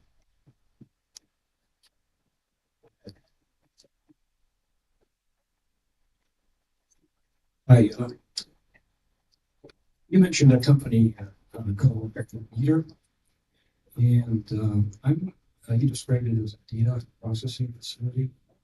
And I'm wondering, is that a Bitcoin mining organization? And if so, I'm really concerned about that because that's going to use a tremendous amount of electricity, and that's not necessarily going to help with climate change, which is one of my main concerns. Yeah, appreciate the question. The company's called The Meter. I would tell you that what they do is very diversified. So I think it's fair to share that they do some cryptocurrency mining, but they also are involved in AI building, serving up their resources for AI generation. And we'll get into a long debate about AI, but I'll just tell you that, there's a very pointed effort in our country to make sure that we meet the AI demand to keep up with the rest of the world. And so they are a part of that as well. Do they use a significant amount of energy? Yeah. And I think we have to recognize that data centers will consume a large amount of energy. What I would tell you is that if we don't serve that load, they would have gone somewhere else. And so we see it as a benefit to the cooperative. We see it as a way to keep our rates low here. We think that is important. We think it gives our members more opportunities to do other things with their dollar when we keep our rates low. And so at this point, we're going to continue to support that load growth. I will tell you it's not infinite. We don't have resources, infinite resources to provide whatever power they want up to, whatever number they want. There is some limits there, but we are able to serve them with the energy that they need at this point. Thank you. Any additional questions? Go ahead. They'll bring Mike over to you. And feel free, if you have questions, to find myself or Nate at the end of the meeting or any of the other directors, or email. Either way is fine. So, go ahead. I guess my question is kind of surrounding that data center too, and then this biogas facility. Because I get emails that tell me to lower my electrical usage during certain periods of the day, and we've got the new demand factor thing where you're charged more if you're using more during certain hours and stuff. And so that tells me that there's an electrical shortage. And now I'm being told, that we're providing energy for a data resource or data center that is equivalent to adding another 3,000 homes on, and also the biogas facility that's another 3,000 homes. So I don't quite understand that. It seems like competing, I don't see how that's helping us live better. I guess it seems to me like we're going to be even shorter of energy and needing to shut down even more or pay higher rates because of this demand factor?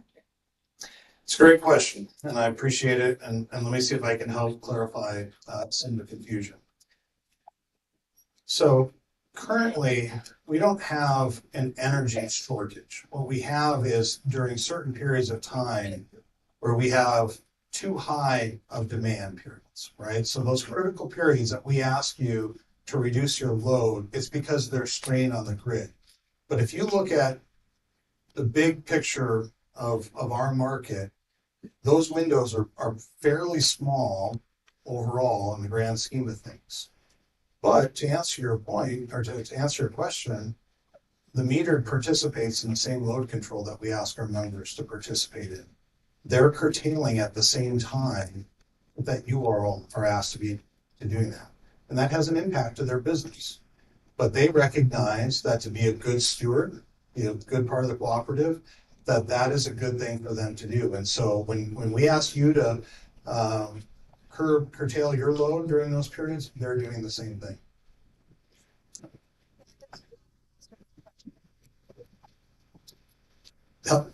Can we get a microphone back there?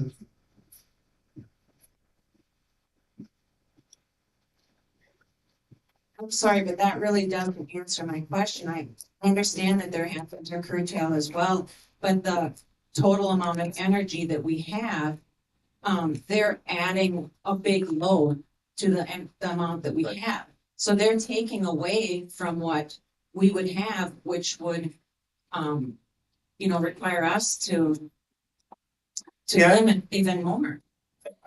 I disagree with you if they're taking away. That energy is available.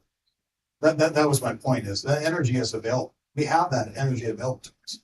So if it's available right now, then why are we having to watch our energy usage during certain times, getting these emails and being charged extra during a peak time? If the energy is already available now before there's, 6,000 extra homes equivalency, then why are we having to watch it right now? Yep, and to my point, there are certain periods during 365 days a year, 24/7, there are certain periods where we do have some constraints.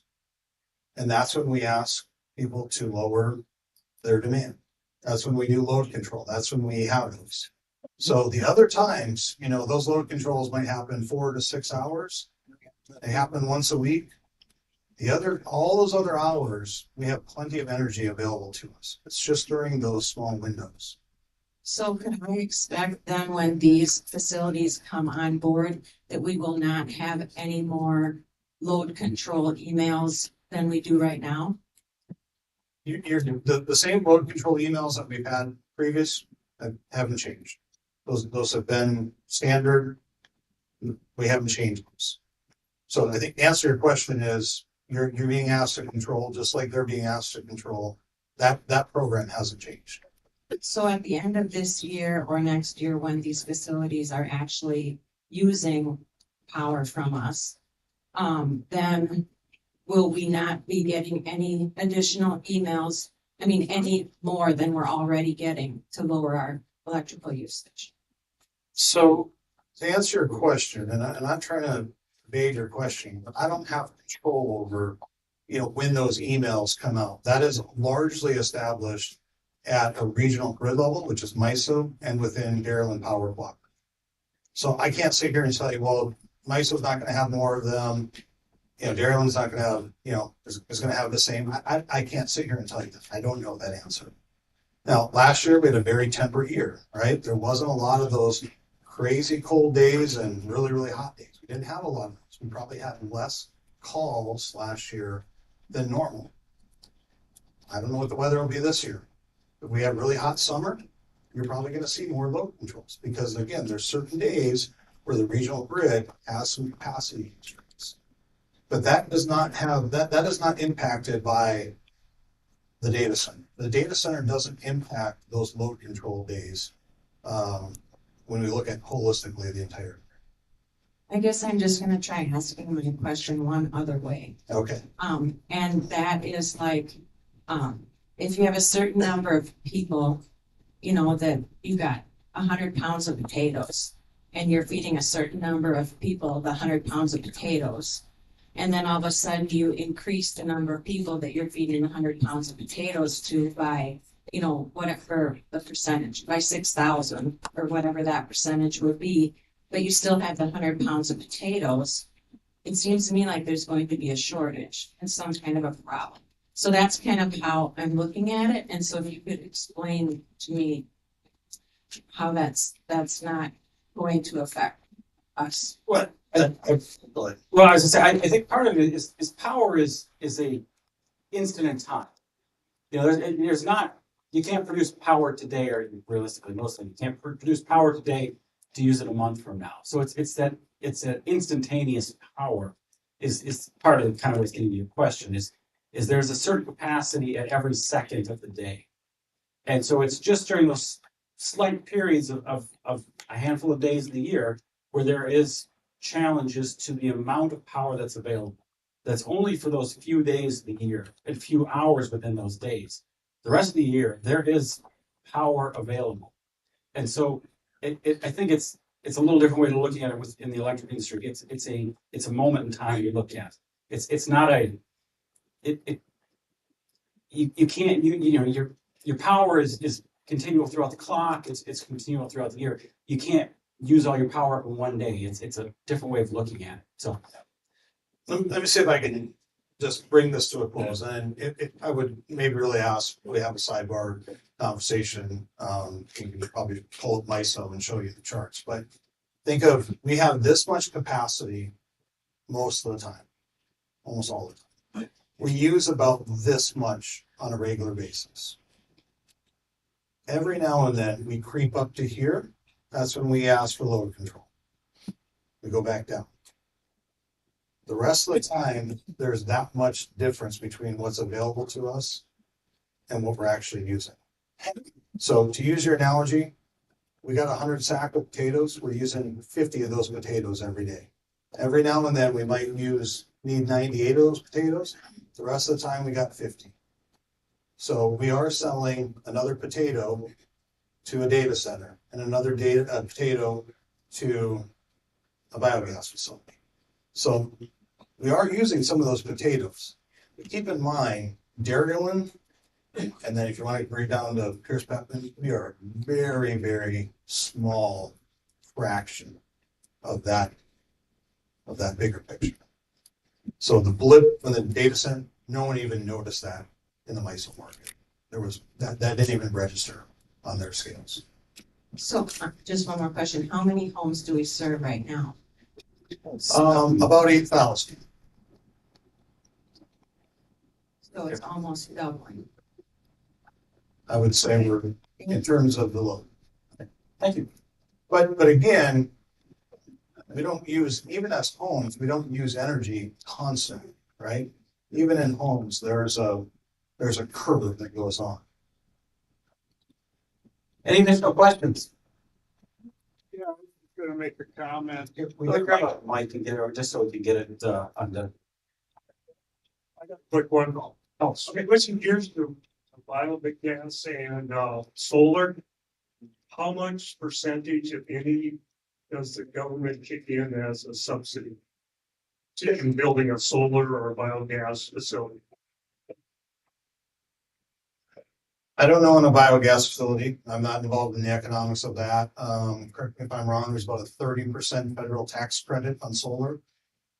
What they call now co-ops are actually eligible for what they call a direct pay. So you can get 30% of that project back from the federal government. Did we get a microphone? Yeah, I just wanted to do an observation. When I moved here, I'm sure glad that you guys said what you said. When you came here, I myself noticed it as we moved from Excel to River Falls. And I go, wow, this is really expensive. And I was told by multiple sources, the reason that Excel could offer lower rates is because they had all those commercial operations. For example, in Hudson and, Roberts now is expanded and so forth. But that's I think is the reason that eventually, as I look, rates will stabilize, even if we do have inflation, because we do have these businesses. Now, this whole room is adequate for us, but let's say that you have every student that wanted to eat at the same time. You couldn't do it. You'd have to make a bigger room. So what you're doing is sensible because you don't have to add capacity. I suppose you could, but if you have to increase your infrastructure, then you're increasing debt. So it's really a matter of, like he said, capacity in the moment.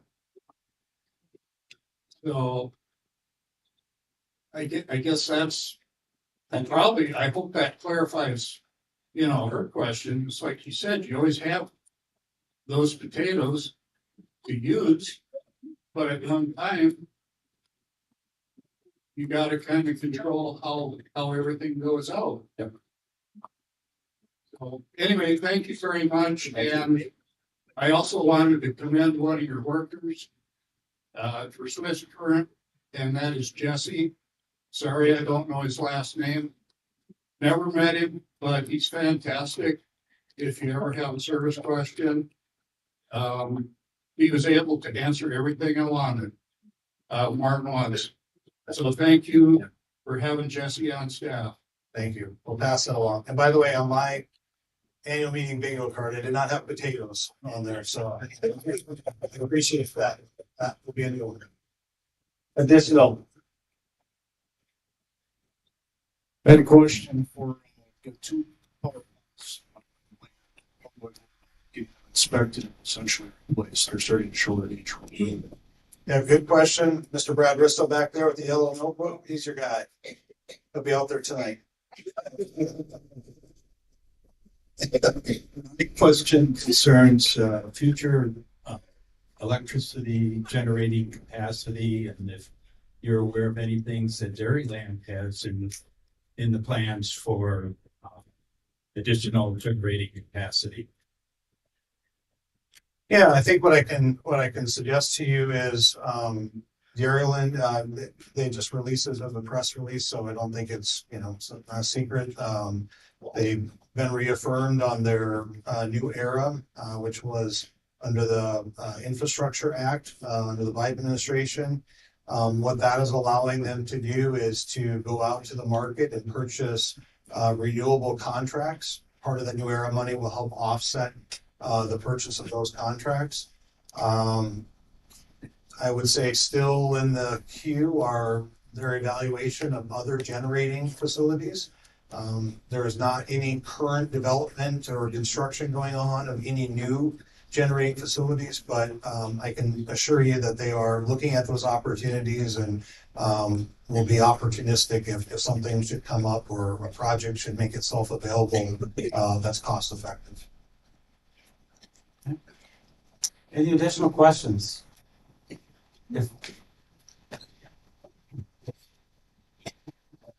Yeah, I got a question. In 2023, I run power out to a new location to build a house. They never had power out to it. It was probably 5/8 or 3/4 mile away from the last service or line. And so did my neighbor. And I paid a little under 18,000. He probably paid over 18,000. And my sister put a hub on there and paid over 4,000. And I thought the job of Rural Electric Corporation was to get power out to the rural areas. Because I brought it off the road. I thought I was only going to pay for off the road after you guys get the lines in. So when did that quit happening? And why aren't you paying out to the rural areas and putting the lines in? Cause the people that we put in join onto this 3/4 of a mile, they're gonna get on for free and you're gonna get the rewards, the revenue of it. So why are we paying that? Is my question. So what I would say to you is, I don't want to deflect your question, but I think a specific scenario like that, please talk to Brad. He's probably got all the history of it and can review your specific situation with you. I will tell you that for a number of years now, there has been a line extension policy in place. And part of that line extension policy is to defray the cost, because if someone, let me give you a wild example. Let's say someone came to us and said, I want a place 100 miles off the line. And the co-op was just responsible for paying for that. That actually is paid by all of the other members. So all the other members would have to pay for that 100-mile extension, which is why we have the line. It was always that way. It was that way up in, right, when the federal government was subsidizing those, and you had under the RUS program when you had to provide service. We're no longer in that era. They quit subsidizing, is that the reason? We do not get a subsidization from USDA or RUS. I already talked to Brad when they put in the survey. They wasn't happy about it. Yeah, so and neither was the neighbor. So the people that now subsidize that cost, if the member didn't pay for it, would be all the people in this room. Yeah, I know, that's what a cooperative's for. Well, in my opinion, not necessarily, I mean, however far you want to take the line away from the power is kind of your decision. You know, we're there to serve and to provide, but if, like Nate said, if you want to take it 5 miles back, a mile back, anything like that, I wasn't going an unreasonable length, and there's gonna be other people joining on that line too. yeah, and there's, you know, we have policies as far as, you know, adding to it, you know, people adding the line, there's policies and wording for that. But like I said, I don't know the exact circumstance. I know, and Brad would know it much better than I do. But yeah, we don't like cross subsidization. You know, that's what we've. It went right down to town. You didn't go cross country, they didn't have to go into woods and all that stuff. Yeah, no, I absolutely understand. We've kind of made a policy over the years of just trying to eliminate any sort of cross subsidization, of just making it, you know, fair and equal to all. And not everyone likes it. I don't think that's fair and equal to me. Well, no, but the opposite, you know, the opposite. Sure, no, but I think everybody is in the same boat. It's just, I don't think anyone else wants to pay for that, and nor should you. If your neighbor wanted to go 5 miles back in their property, you shouldn't have to pay for that either. And so I guess that's where we've always stood, is we don't like to cross subsidization. I don't expect to go off the road. Sure. To get the power to pave the road. And if you want to go 5 miles back from your property, then you should pay for it. Sure. I agree with that. No, I don't disagree. I think the service should be brought down by the road button. Here's Pepin Electric. Yeah, and like I said, I don't know the circumstance. And I apologize for not knowing the circumstance or anything of that regard. I've seen in other places where we have to go off the road to an area that was previously unserved. And that's when we kind of stayed with that policy. But like I said, I don't. If you did have to pay for parking, I don't think you should have to pay. Sure. I'm ready for you, man. Yeah. So with my neighbor. I would just say, we appreciate the impact, the board of directors have heard it, and, you know, got a question, Brad can certainly jump in.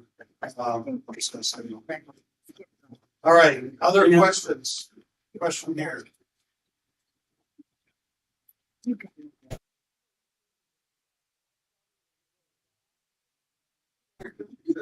How far do they go in equality? I mean, how much will they do? And if they do a lot, aren't you taking away business from private contractors out there? My second question is, the data center take a lot of energy. If we have a tornado, power goes out, they gotta have battery. Okay, because if they don't have the backup, they're gonna lose their data. Are you selling them generators? And then the other question is, I don't know how many businesses you've been in so far that when Billy Humphrey had to sell. How do we know they generate project isn't going to turn out the same. Let me see if I can take your questions in somewhat of an order. So I would disagree with you on the assessment that the businesses that Pierce Pepin has been involved with have gone belly up. I think that's a misconception. So let me just put that out there. I think the second thing is we're not invested in Generac in the sense that we bought, inventory and things like that. So the member comes to us and says, hey, I'm interested in a generator. We work out an agreement, we purchase a generator, we install it, we get paid for it. It's a very transactional type business. There's not a lot of overhead to it from that perspective.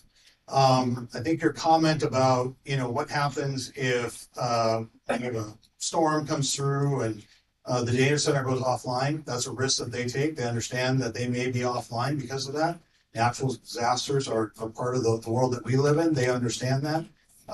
We have not sold them a generator. It's a great discussion. Their data doesn't get deleted. That's not how that works. And so, what was your other question? I think I got 3 or 4. How far do your electric? Oh, how far do they go? So in terms of what they will all do inside the home, I don't think we necessarily have a hard and fast rule on that. I think as members call in and are interested in them doing the work, they will assess whether it's part of the capabilities that they're willing to take on. They're not getting involved in new construction projects or commercial projects. To answer your question about taking work away from others, I would make the argument that there's a lot of work out there. In many cases, many of our members have called us and asked us about doing this because they couldn't get an electrician, because they were tied up, they're very busy. So we see this as very much a supplement to the market. They're staying very busy, and I won't speak for all the other electricians that are out there. I'm sure they're staying very busy as well. Yes. Thank you. Questions? One more thing.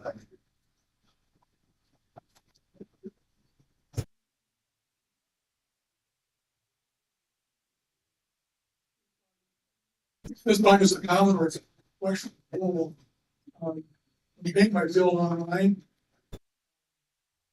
Email asking you to take care of it. Okay, great. They ask you for your member number and password. You try to pay it, it wants you to put a new credit card in.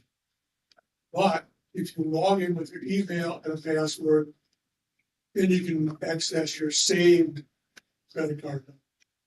We have an anomaly going on there between the two systems. I'm hoping you can correct it. Answer that question. So if you don't log in, essentially you put in your member number, you put in payment, that transaction gets paid. We don't keep record of that credit card. We don't save that credit card information. That's by design. That's for people that are uncomfortable with having that credit card saved. If you have a login, you put your credit card in, when you save that credit card is saved in the system with a token. It doesn't store your actual credit card number, so we don't know what your credit card number is that you've saved. When you go back out there and you want to make a payment, it refers to that token, it goes out, figures out what your credit card number is, and then makes the payment for you. So that is actually by design to work that way.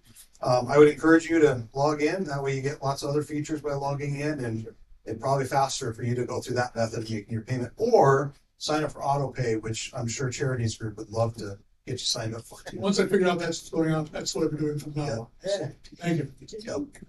Thank you. Shameless plug for, you can also do that on your phone too. So get Smart Hub, you can make that payment on your phone as well. Anything else, or we'll continue to move on. If you got any additional questions later on, something comes up, feel free to track us down. So thank you guys again. At this point, I would like to acknowledge ballot clerks that have been working hard to do all of the counting back there. The 3 this year are Dan Barber, Cindy Kern, and Barry Behringer. So thank you to them.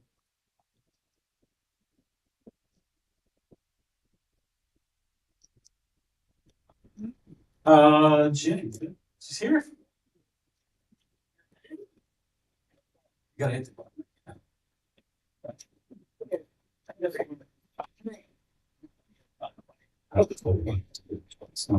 No. Sure. This is great. We have the election results in. For Glenn Fisher, 410. For Paul Solentus, 387. And Paul Tonsinger, 343.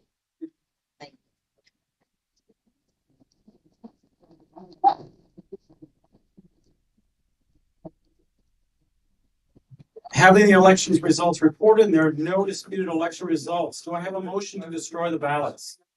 So move. A second? Yeah. Second. I have a motion and a second to destroy the ballots without any further discussion.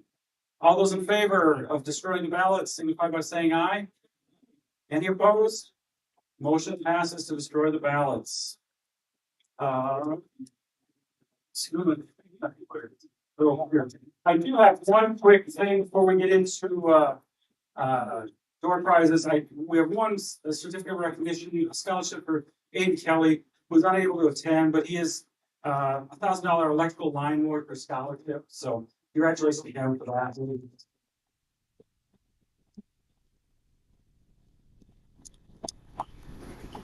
All right. Get the door prize screen.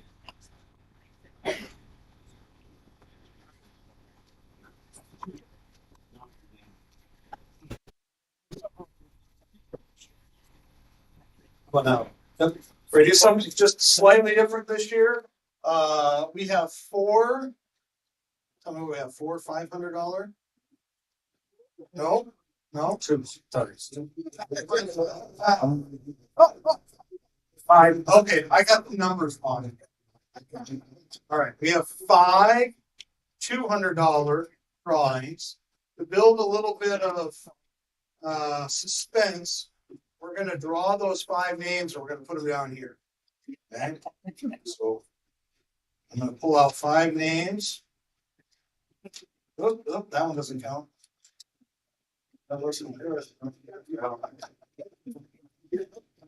Okay, those will be held until the end. All right. The first prize that we will give away is a $50 gift card. We have how many of those? 10 of those. So we'll call 10 names. Raise your hand and Barn will run them out.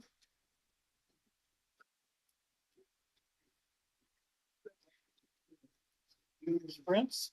Robert Soden. Don't mix them up. No, we done.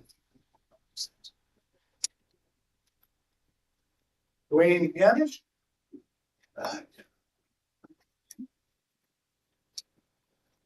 Number 3, Deneen Street. That's 2 potatoes for you guys.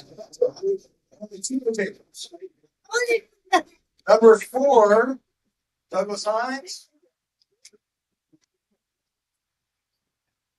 Hopefully I'm on number 5 here. Dale Olson. Okay, the right side of the room, we gotta get some over here. Your left, my right.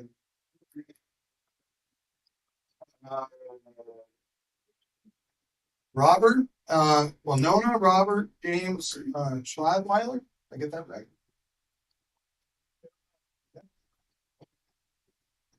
How many do I got left? One left. Becky, how many you have over there? 3, so we got 4 left. Stephen Lavoy or Patricia Lavoy? Now we're getting some on this side. Charles Conroy.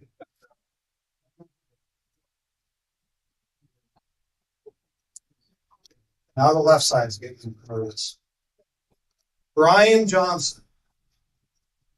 Got it, middle of the back. We got one left.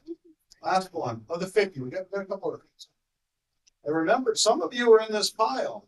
You've been on it. James Camry or Tammy Tollefson? Must be present to win. Must be present to win. James Camry. Okay. Stephen Kinnaman. No? So who's on 2? I'll shuffle a little more. Gordon and Borner. Okay, now we have 2 mugs to give away. Nice mugs. Put those away.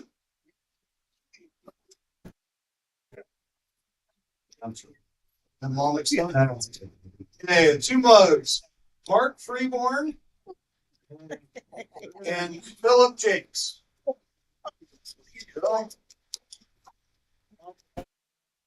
Okay, coming over from my right, your left, is a cooler. Really nice cooler. There are assorted things in the cooler. I don't know what's all in there, but you're probably going to have lots of new friends by the time we're done with that. So, the Cooler Award presented by Swift Current, Leland Scholar.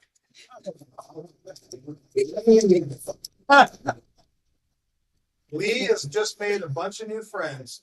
Number 1. We also have 2 other door prizes. If you win this, you need to see Dave French, who's up here in the corner. What you will be winning is 4 tickets to a St. Paul Saints game. So we got 2 different winners, 4 tickets to a St. Paul Saints game. Dave has the schedule. So if you win, you got to pull out your schedule and tell him what date. If you don't know what date you can go, he'll get your name down. We'll reach out to you. We'll get all coordinated. But he will get you the tickets after you pick the date. You win, don't take your jackknife with you. Don't take your jackknife with you. Words from the wise. So you get 2 winners, each getting 4 tickets. Amy Fritz. There we go. So see Dave, you can see him at the end. He'll take note. Amy Fritz. No, I didn't do it. Sorry. Dean Bursang. So what I didn't do it. Okay, I think that's it. Your big ones. You guys weren't gonna let me get out of here without the big ones, were you? Okay, now just so I'm clear, we've got 5, right? I have 5. I got 5 names drawn here. By the way, my wife was the 43rd of 10 days. She texted me. Thomas Burkle.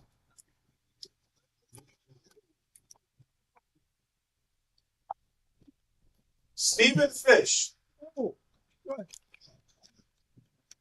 Gary Allen. Was that groaning or cheers? Bar Anderson.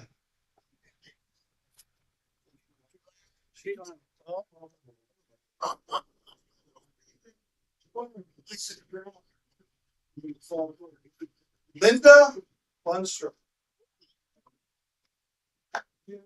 I just want to check. Barb Anderson is not here, correct? Yeah, she went to her grandkids. Grandkids and missed out on $1,000. That's the story we're going with. That's the story. Hager Farms, Charles Hager.